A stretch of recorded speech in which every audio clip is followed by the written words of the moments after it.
If you're looking to make a career change in 2024, odds are these are the 10 things that are going to either hold you back, and in addition, I'm going to provide you with 7 solutions to help you overcome these things.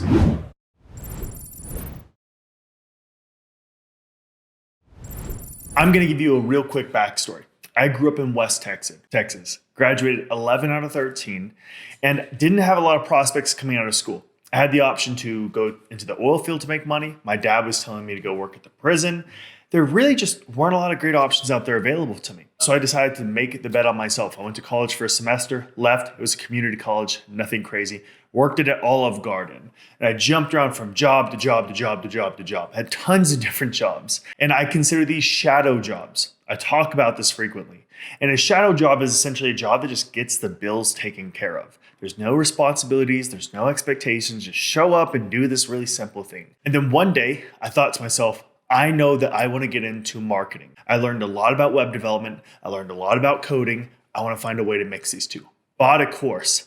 12 months goes by. That exact same month, I got a job and it changed my life. I went from somebody making about $2,500 a month to getting a salary for $69,750. What I talk about in these videos is everything that happened throughout that transformation for myself and how you can take this exact same information and leverage it for yourself. Now, let's get into the 10 things that will be the roadblocks and obstacles standing in your way this year during your career transformation.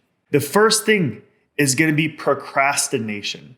And when I say that's delaying or putting off tasks that are related to you making this transition. I'm going to speak in generalities right now about these 10 things, then we'll dive into more details. Number 2 is overthinking. And this is the idea that you're going to spend excessive time looking at the right course. You're going to overthink, do I want to become a front-end developer? Do I want to become a back-end developer? Do I want to learn about creating advertisements? Or do I want to learn about creating social media content? Which route do I want to go down? Do you think? Stop thinking. And now the third option, which is seeking perfection. You're waiting for the perfect moment or the perfect skill before you're allowing yourself to move forward. This is one of the worst punishments for somebody who is holding themselves back. You're punishing yourself because I need to get this exactly right?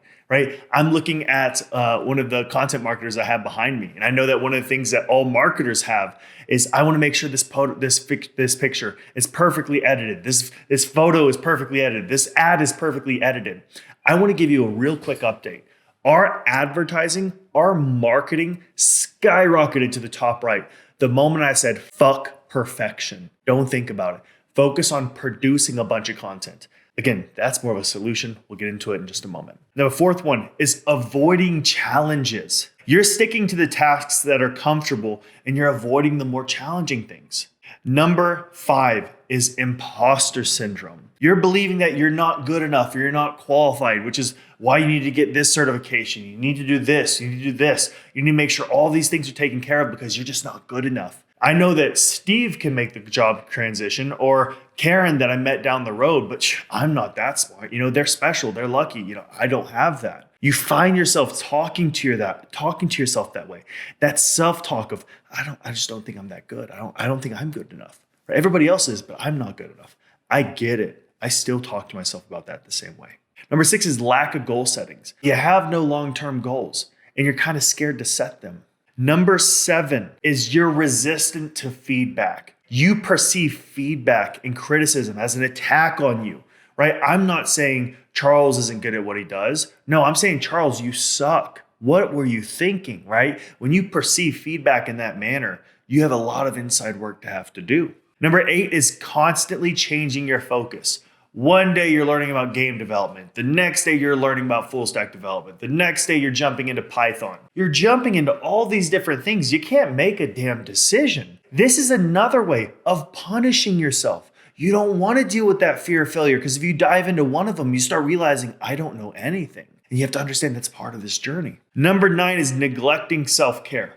The only aspect I'm going to touch on this is, for some of you, one of the best things that you could do for yourself, go on a walk daily. Toss in an audiobook. This would actually be the best time for you to listen to the videos from this channel. Do those things to take care of your mind and your body just get moving. If you don't do these things, what you're going to start realizing is it's a lot harder to keep yourself on track if you don't give yourself a small 15 to 30 minute reset. And the last thing is isolation. You are somebody who isolates yourself from the crowd. And you do this in a format to where, they're just not going to get me. And you're avoiding networking and seeking others for help. A key aspect of this is you're scared to ask for help. That's one of the things that's going to really hurt you. These 10 are guaranteed to be in your obstacles for 2024. You will face every single one of these at one stage of 2024. And you need to be prepared for this year and future years on how are you going to handle those things, which is why we're now going to transition to these 7 steps that I have for you on how you can address these 10 core problems and face them head on. And by the way, these 7 steps I'm about to give you are steps that Elon Musk uses, Jeff Bezos, Mark Zuckerberg, every major innovator, entrepreneur, problem solver, all these guys use exactly what I'm about to walk you through. The anti-avoidant behavior. This is a secret behavior most people don't know about. And it's the behavior of all of those 10 things I just walked you through. These are avoidant behaviors. They're behaviors that make us avoid jumping in. If you find yourself just exploring nonstop, you soon will find yourself nowhere because you never had anything that you were looking for. So while you're going through this, while you're facing these 10 major obstacles this year, you need to be able to reflect on these 7 things. Now, these are things that were taken from a favorite book of mine called Turning Pro by Stephen Pressfield. I recommend each and every one of you listen to this book. It's one of the best books you could read while you're making the transition from amateur to pro. The first one is embrace full commitment to this journey.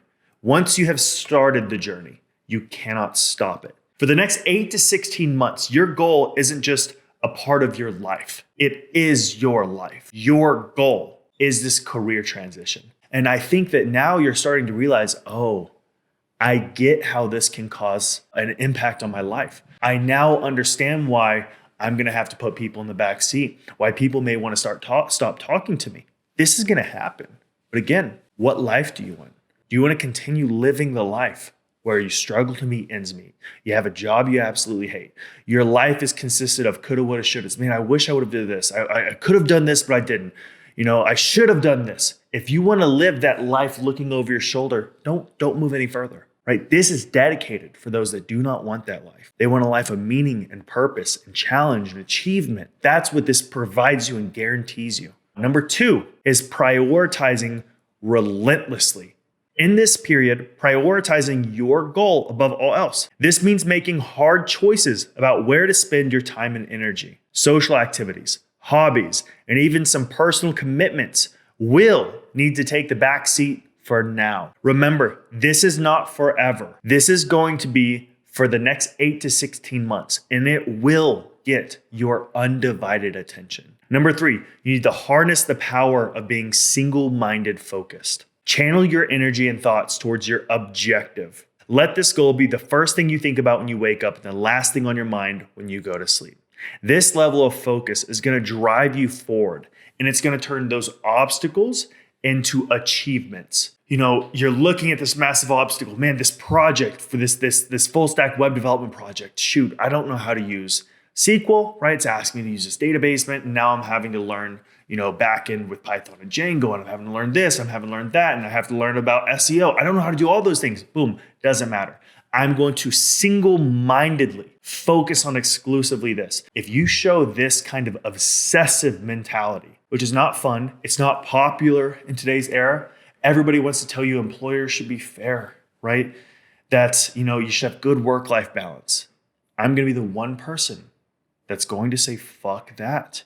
You're not entitled. When you come from low income areas, low status areas, you don't have time to worry about work-life balance. Anybody telling you that is feeding you a lie, and it's going to keep you far behind. And I get tons of negative comments when I make statements like this. But unfortunately, the negative statements are coming from one of 2 people.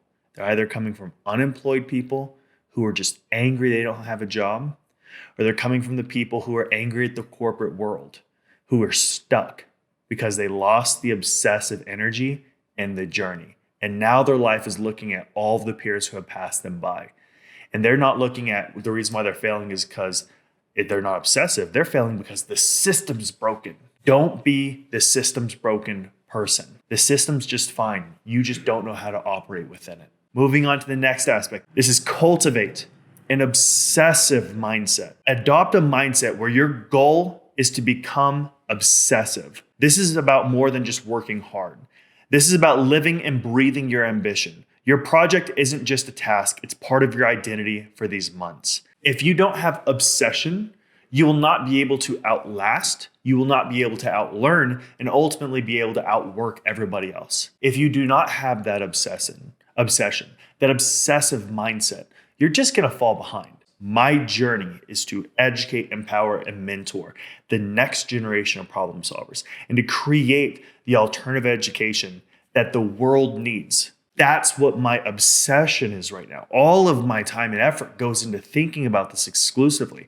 I know that the next 2 decades of my life are going to be exclusively dedicated to this. And you'll be able to fact check this video if you just look back on it. Number 1, 2, 3, 4, 5. Temporary sacrifice for long-term gain. Understand that this period of imbalance is the key factor there, is temporary but necessary. By giving your all now, you're setting the foundation for your future. The sacrifices you make today are all investments into your dream. Remember, the intensity of your effort now will determine the height of your success later. The intensity of your effort now will determine the height of your success later. If you go to the gym 5 days a week, but you're not challenging yourself, you're better off just staying at home, to be transparent. Right? It's okay to do that for the first 14 to 30 days where you're getting a routine in. But after that, you have to challenge yourself. You have to use progressive overload, progressively testing your limits more and more and more and more. Number 6 is the COBRA problem solving framework. You cannot make this transition unless you have a problem solving framework for when you see a problem, how do you solve it? So if you want to learn about that, it'll be in the description below or after this video. It'll be the COBRA problem solving framework. Go grab it. This is a non-negotiable. You have to master that framework. That's what helps you when you step into interviews and they say, hey, here's a problem. How are you going to solve it? You go boom, boom, boom. I know that. See, I need to clarify the objective. I need to observe the past pains we went through. I need to know how we're going to bridge this gap. What are the resources I need? What are the things that I don't know? What knowledge do I need to gain? Then I'm going to develop a roadmap. Then I'm going to develop my first 3 to 5 action steps. When you show them that you have a plan, they say, this is a guy with a plan. I can work with this. This girl has a plan. I want to work with somebody who has a plan. Let's do this together. The last aspect is you need to work out your plan for the map of mastery plan. That is our previous video. Go back and watch that. The map to mastery is the process to help you go from where you are now to where you want to go. This channel, my life, is dedicated to systems, checklists, and processes to help you go from where you are now to where you want to be, right? We're going to go through the closer script in a future video, which is exactly how to close and sell to prospects that you're working with. Because my big claim to fame is being remarkable at freelancing. The next step is you have the COBRA problem solving framework. So when you land those freelancing projects, how do you take it from where it is to delivering the service? And how do you build that bridge that you need to, right? Addressing the skills you don't have, the knowledge you need to gain, the resources you need, all those aspects. The map of mastery playbook is exclusively built to show you how to set a plan for your life and help you go from where you are today to where you want to be. This channel is dedicated to that. I'm not here to be your friend. I'm here to be your mentor. I make videos for my younger self because I know what it was like having to ask my brother, my parents for money all the time. If you are somebody who struggles to follow through with a plan, or you jump into something, you do it for 2 or 3 weeks and then you quit, or you need to make sure you're making the right decision, this video is built for you. It is meant for you. It is your action plan for addressing these obstacles, these 10 obstacles you're going to face this year. Now, if you are that person, this channel, subscribe to it. Like this video, because the way that I take advantage of the like videos, by the way, any video that is important to me, I like it so I can go back and rewatch it. Do the exact same thing. Stay tuned for the new videos that are going to be coming out. It's going to be remarkable stuff on a daily basis. I'm going to have jobs reports coming out. I'm going to have the future of marketing and software engineering and sales, and all the future careers are